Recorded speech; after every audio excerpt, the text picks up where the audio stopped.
The security precautions were the most massive Belfast has ever seen. Thousands of troops were on the alert. Clerks, bakers, maintenance men, people who normally work in offices, all of them were pulled out to reinforce troops on the ground.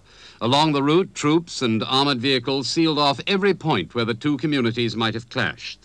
One of the army precautions was to use 20-foot-high portable screens to shield off the march route from neighboring Catholic areas from where, say the security forces, snipers have operated in the past. In fact, the march, 25,000 strong, passed off peacefully.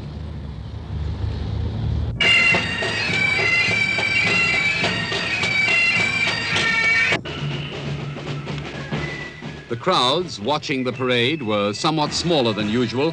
There were fewer marchers too, because many people planned their holidays for this period when, some time ago, it seemed that today's march might be banned.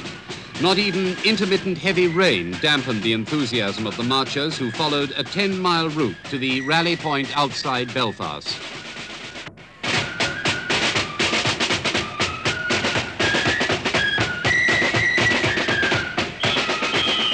The Secretary of State, Mr. William Whitelaw, watched the parade from a helicopter before returning to his headquarters to keep in touch with the security situation throughout the province.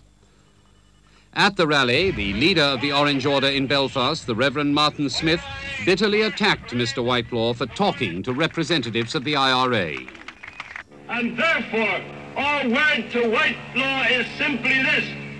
You told us you wouldn't speak to murderers. How now can you expect us to trust you? Now, he needn't say he was not warned.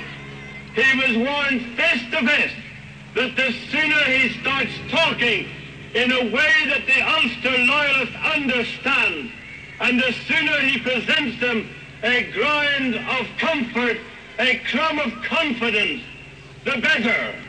He tells us, I've given you my word. Can you not trust me?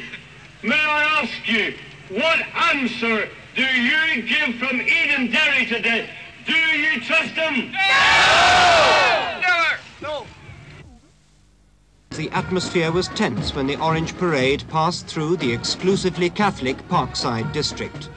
An alternative route could have avoided this sensitive area, but the Orangemen say this route is traditional.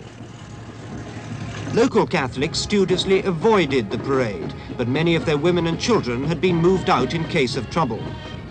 Masked Protestant UDA men who had been allowed to drill in front of Catholic homes last Sunday were kept out today by security forces, but lined up and followed the parade once it had passed into a Protestant area.